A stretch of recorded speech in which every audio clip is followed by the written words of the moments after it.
నమస్తే. ఇన్నాళ్ళు నన్ను సపోర్ట్ చేస్తూ, ఎంకరేజ్ చేస్తూ మీ ప్రేమని నాకు అందిస్తున్న ప్రతి ఒక్కరికి కృతజ్ఞతలు. అలాగే ఈ వీడియో కూడా ఖచ్చితంగా మీకు ఉపయోగపడుతుంది. లైక్, షేర్ అండ్ సబ్స్క్రైబ్ చేసి మీ సపోర్ట్‌ని నాకు అందించండి. అలాగే ఈ వీడియో పట్ల మీకున్న అభిప్రాయాన్ని కామెంట్ సెక్షన్‌లో కామెంట్ చేసి తెలియజేయండి. ఇప్పుడు వీడియోని చూద్దాం. నమస్తే. Welcome to our channel. నేను పద్మిని. ప్రస్తుతం మనతో పాటు ప్రముఖ ఆధ్యాత్మికవేత్త, ఆస్ట్రోన్యూమరాలజిస్ట్, వేదిక్ వాస్తు స్పెషలిస్ట్, శ్రీ విద్య మరియు హనుమత్ ఉపాసకులు బ్రహ్మశ్రీ డాక్టర్ సిస్లా జయశంకర్ గారు మనతో పాటు ఉన్నారు. మాట్లాడదాం. సార్ నమస్తే సార్. ఆయుష్మతి భవ. సార్, శత్రు బాధలు అనేవి అంతకంతకి పెరిగిపోతూనే ఉన్నాయి. శత్రువు లేనివాడు నిజంగా ఎవరుంటారో శత్రువు లేని వాళ్ళు అనేవాళ్ళు ఉన్నారు అని అంటే అతిశయోక్తి ఏమో అనిపిస్తుంది వాళ్ళ రేపు. రైట్. అయితే ఈ శత్రువులు అంటే బయటనే కాదు, అంతర్గత శత్రువులు అనుకోవచ్చు, మన ఆలోచనలు, మన బిహేవియర్, అది కూడా ఖచ్చితంగా శత్రువుల్ని కొని తెస్తుంది ఖచ్చితంగా. మరి ఈ శత్రు బాధ నుంచి బయటపడాలంటే ఏం చేయాల్సి ఉంటుంది? అసలు శత్రుత్వం ఎందుకు వస్తుంది ఎదుటి వాళ్ళతో అంటే, మన ఆలోచనల్లో ఉండే అక్రమమైన ఆలోచనలు, ధర్మానికి విరుద్ధమైన ఆలోచనలే శత్రువులు. అవే శత్రువులు తెచ్చిపెడుతుంది. అందుకని మన ఆలోచన, మనం చేసే పనులు మనకి శత్రువులు తెచ్చిపెడుతుంది. జాతకం ప్రకారం ఉండే పరిస్థితులు కూడా మనుషులకి శత్రువులు తెచ్చిపెడుతుంది. ఎదుటివాడి దగ్గర నుంచి లాక్కోవాలని చూసినా, ఎదుటివాడి దగ్గర నుంచి ఆక్రమించుకోవాలని చూసినా శత్రుత్వం వస్తుంది. ఏంటి, లేదా వాళ్ళతో పోటీ పడి వాళ్ళకుంది నాకు కూడా కావాలి, వాళ్ళకి బెంజ్ కారు ఉంది నాకు కావాలని మనం అక్రమంగా ఆలోచించిన అసూయతో వచ్చేది కూడా శత్రుత్వం వస్తుంది. అనేక రకాలుగా వస్తుంది. ముఖ్యంగా శత్రుత్వం డబ్బు ద్వారా వస్తుంది. ఇద్దరు స్నేహితుల మధ్యలో డబ్బు డీలింగ్ అనేది లేకపోతే వాళ్ళ జీవితంలో విడిపోవడం జరగదు. డబ్బు, money makes many things. So many things.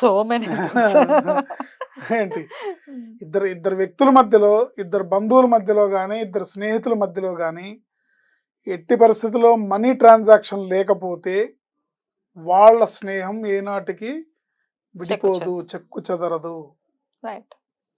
అక్కడ స్నేహం పాడిపోయింది, శత్రుత్వం వచ్చింది అంటే డబ్బుల వల్లే వస్తుంది. డబ్బులు ఒకళ్ళకి ఇవ్వటం వల్ల, అంటే అపాత్ర దానం అనుకుంటా, అంటే ఎట్లా ఇవ్వాలంటే ఎవరికైనా ఇంకా ఇవి నీకు తిరిగి రావు అనుకున్న పరిస్థితిలో అంతవరకు నువ్వు సహాయం చేయాలి. వస్తే అదృష్టం. లేదు, ఇప్పుడు నిన్ను ఆపద్ధర్మంగా ఎవరో తెలిసిన వాళ్ళు మాకు అర్జెంటుగా 1,00,000 రూపాయలు కావాలని అడిగారు. ఆ 1,00,000 నువ్వు ఇవ్వడం వల్ల 1,00,000 తిరిగి వస్తుందో రాదో కానీ బోనస్గా శత్రుత్వం అయితే గ్యారంటీగా వస్తుంది. అయితే మనం ఎదుటివాడిని మన దగ్గరికి సహాయానికి అర్థించి వచ్చినప్పుడు నువ్వు అప్పు ఇవ్వలేకపోయినా సరే, ఆ స్నేహం, ఆ బంధం అలా కొనసాగాలంటే, నాయన నా దగ్గర 1,00,000 రూపాయలు లేవు, నేను ఒక 10,000 ఇవ్వగలుగుతాను, మిగతాది ఎక్కడ చూసుకో అని చెప్పి ఈ 10,000 తిరిగి రాకపోయినా నువ్వు అవి ఇవ్వగలిగితే సరిపోతుంది. అప్పుడు స్నేహం నిలబడుతుంది. జనరల్గా శత్రుత్వం అనేది డబ్బు ద్వారాను, ఆస్తుల ద్వారాను, ఏంటి కాంతా కనకం అనే సామెత ఉంది కదా, ఆ రకంగా స్త్రీ వల్ల కానీ, కనకం అంటే బంగారం అంటే సంపద వల్ల కానీ, భూముల వల్ల కానీ, వీటి వల్ల శత్రుత్వం వస్తుంది. వీటన్నిటికి కూడా సుబ్రహ్మణ్య స్వామి ఆరాధన అద్భుతంగా మనం కాపాడబడతాం. అంటే మనలోని శత్రుభావనలు, ఎదుటి వాళ్ళ మీద శత్రుభావనలు, మనలో అంతర్గతంగా ఉన్న శత్రువులు అన్నీ కూడా నిర్మూలింపబడతాయి. సుబ్రహ్మణ్య స్వామి ఆరాధన చాలా విశేషమైనది.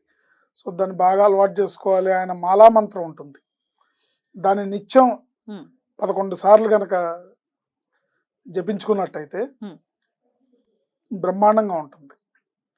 ఓం శరవణోద్భవాయ సాం సీం సూం సైం సౌం సహ సుబ్రహ్మణ్యాయ కుమారాయ కుక్కుటధ్వజాయ కుంకుమవర్ణాయ మహామోహనాయ ద్వాదశాక్షరాయ సర్వశత్రుహరాయ పరసైన్య విధ్వంసకాయ దేవసేనాధిపతయే నమ స్వాహ.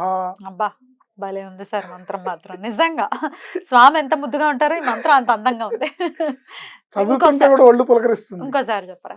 ఓం శరవణోద్భవాయ సాం సీం సూం సైం సౌం సహ సుబ్రహ్మణ్యాయ కుమారాయ కుక్కుటధ్వజాయ కుంకుమవర్ణాయ మహామోహనాయ ద్వాదశాక్షరాయ సర్వశత్రుహరాయ పరసైన్య విధ్వంసకాయ దేవసేనాధిపతయే నమ స్వాహ.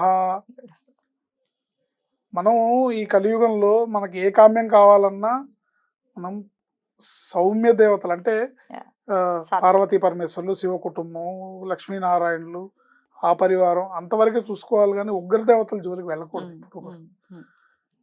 నాకు శత్రు బాధలు ఎక్కువైనాయండి, నేను వారాహి హోమం చేస్తాను, పచ్చింగిరా హోమాలు చేస్తాను అంటే వీటి వల్ల వచ్చే కొన్ని అనర్థాలు కూడా, అంటే ఆ దేవతా దోషం ఉండదు, చేసేవాళ్ళు సరిగ్గా లేకపోతే ఆ దోషం చేయించుకున్న వాళ్ళకి, చేసిన వాళ్ళకి, వీళ్ళకి వాళ్ళకి ఇబ్బంది పెట్టేస్తుంది. అంటే వాచా దోషం వల్ల కూడా ఇబ్బందులు వస్తాయి వాచా దోషం అనుకోండి, ఆచార ఇప్పుడు దోషం ఆ దేవతకి కావాల్సినవి వీళ్ళు ఇవ్వలేరు. ఇవ్వాలి కదా. హాఫ్ నాలెడ్జ్, ఈ హాఫ్ నాలెడ్జ్ లో ఆవిడకి కావాల్సిన ఇవ్వలేరు. ఏదో హోమం చేసేస్తే ఆవిడ వచ్చేస్తుంది ఇచ్చేస్తుంది అంటే, ఆవిడ వచ్చిన తర్వాత ఆవిడకి ఇవ్వాల్సినవి, ఆవిడని సాటిస్ఫై చేయాల్సినవి, ఆవిడని కావాల్సినవి ఇవ్వాల్సిన బాధ్యత మన మీద ఉంటుంది. ఇవ్వకపోతే ప్రకోపానికి లోనవుతారు, అందుకని ఇబ్బంది పడతారు. అందుకని చక్కగా శత్రుబాధ ఉందంటే చక్కగా సుబ్రహ్మణ్య స్వామిని స్మరించుకుంటే ఏంటి, వైష్ణవుల్లో అయితే సుదర్శన స్వామిని స్మరించుకుంటారు, శైవాగమం ప్రకారం సుబ్రహ్మణ్య స్వామిని స్మరించుకుంటే ఏ శత్రుబాధ ఉండదు, ఎలాంటి మీకు సైడ్ ఎఫెక్ట్స్ ఉండవు.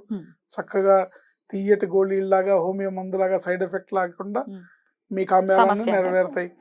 ఇప్పుడు ఆయన కుజుడికి అధిపతి, సో కుజుడే కారణం కుటుంబానికి, భూములకి, అప్పులకి, ధనానికి, ధనం నిల్వ ఉండడానికి, అన్నిటికీ ఆయనే కదా. సో ఆయన ఒక సుబ్రహ్మణ్య స్వామిని ఆరాధిస్తే బ్రహ్మాండంగా ముఖ్యంగా మంగళవారం, శనివారం, మంగళవారం నాడు, ఆదివారం నాడు సుబ్రహ్మణ్య స్వామిని ఆరాధించడం వల్ల విశేషమైన ఫలితాలు ఉంటాయి. అండ్ ముఖ్యంగా ఇంకా కొంచెం మీరు ఆసక్తి ఉంది, మాకు బాగా శత్రు బాధలు ఉన్నాయండి, మాకు అంటే ల్యాండ్ డీలింగ్స్లో గొడవలు అవుతున్నాయి, వివాదాలు ఉన్నాయి, భూ వివాదాలు.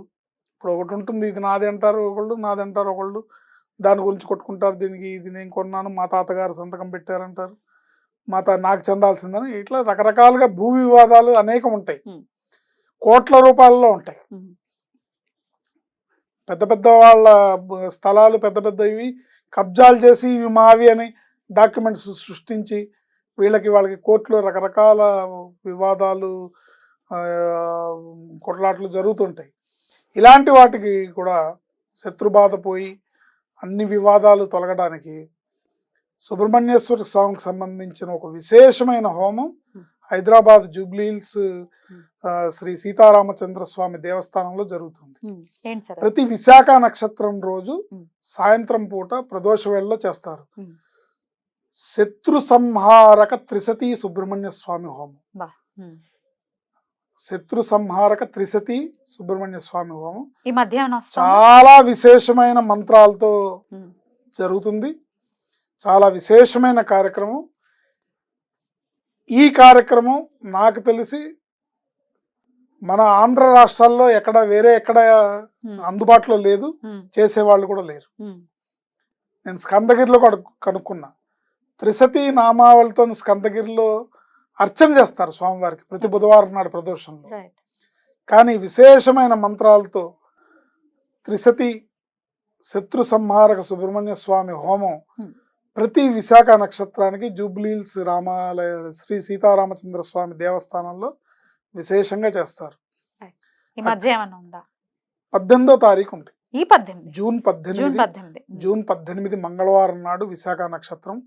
ఆ రోజు సాయంత్రం 5 గంటలకి స్టార్ట్ అవుతుంది హోమం. సో ఆ కార్యక్రమంలో పాల్గొంటే ఎవరికైనా సరే మీకు ఎన్ని కోట్ల రూపాయల భూ వివాదం ఉన్నా, ఎలాంటి శత్రుత్వం ఉన్నా, ఎలాంటి కోర్టు లావాదేవీలు ఉన్నా, ఎలాంటి ఫ్యామిలీ పరమైన ఇబ్బందులు ఉన్నా, ఫ్యామిలీ పరమైన డిస్ప్యూట్స్ ఉన్నా, భార్యాభర్తల మధ్యలో డిస్ప్యూట్స్ ఉన్నా, ఎటువంటి కార్యమైనా సరే మీరు ఈ హోమంలో పాల్గొంటే అద్భుతమైన ఫలితం ఉంటుంది. ముందుగానే వాళ్ళతో రిజిస్టర్ చేసుకోవాలి, ఎట్లా ఉంటుంది? చేసుకోవచ్చు అండి, ముందుగా గుడికెళ్ళి కనుక్కుంటే చెప్తారు.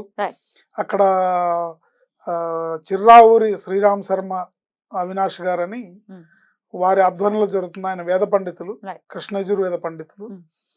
ఆయన వారి బృందం కలిసి ఈ హోమాన్ని నిర్వహిస్తున్నారు. కృత్తికా నక్షత్రం రోజు వల్లీ దేవసేన సమేత సుబ్రహ్మణ్య స్వామి కళ్యాణం, విశాఖ నక్షత్రం రోజు శత్రు సంహారక త్రిశతి సుబ్రహ్మణ్య స్వామి హోమం. చాలా విశేషమైన మంత్రాలతో కూడుకుని ఉంటుంది. చాలా విశేషమైన అరుదైన కార్యక్రమం. వేరే చోట ఇది అలభ్యం. ఓకే. మేమేమైనా షూట్ చేసి ప్రేక్షకులకు చూపించచ్చా? అడుగుదామండి, ప్రయత్నం చేద్దాం. తప్పకుండా. అడుగుదాం, దేవస్థానం వాళ్ళ పాలక మండలిని అడిగి తప్పకుండా. మనం సుదూర ప్రాంతాల్లో ఉన్న వాళ్ళు చూసి అట్లీస్ట్ చూసైన స్వామి అనుగ్రహానికి పాత్రలు అవుతారు ఖచ్చితంగా. తప్పకుండా తప్పకుండా చూపుతో కూడా లేకపోతే శ్రవణం చేత, మంత్రాల యొక్క శ్రవణం చేత కూడా ఖచ్చితంగా ఫలితం ఉంటుంది. కాబట్టి శత్రునాశనం అనేది జరగాలి. అంటే శత్రునాశనం ఇన్ ద సెన్స్ శత్రుత్వం పోవాలి. అంటే ఆ మంత్రాలు సుబ్రహ్మణ్య స్వామికి అన్ని రకాల బీజాక్షర మంత్రాలతోని శత్రు సంహార త్రిశతి అంటే 300 మంత్రాలు ఉంటాయి. మంత్రాలు 300 మంత్రాలు శత్రు సంహారక అని అన్నారు. కానీ మీరు ఈ హోమంలో పాల్గొంటే ఎటువంటి కామ్యమైనా నెరవేరుతుంది. ఒక సంవత్సరం పాటు 12 విశాఖలకు గనక మీరు అటెండ్ అవుతే మీ సమస్య ఎంత పెద్దదైనా సరే, అది 500 కోట్ల సమస్య అయినా 1000 కోట్ల సమస్య అయినా తీరిపోతుంది. అద్భుతం సార్. మీరు ఒక్కసారి మాకు అది కూడా తెలియజేస్తే మేము వెళ్ళి కనీసం షూట్ చేస్తాం ఖచ్చితంగా. ప్రేక్షకులకి చూపించేటటువంటి ప్రయత్నం. తప్పకుండా మనం దాని పర్మిషన్ తెచ్చుకునేలాగా మనం మాట్లాడదాం. ఎందుకంటే మనం ఎటువంటి స్వలాభేపేక్ష కృతజ్ఞతలు సార్. నమస్తే.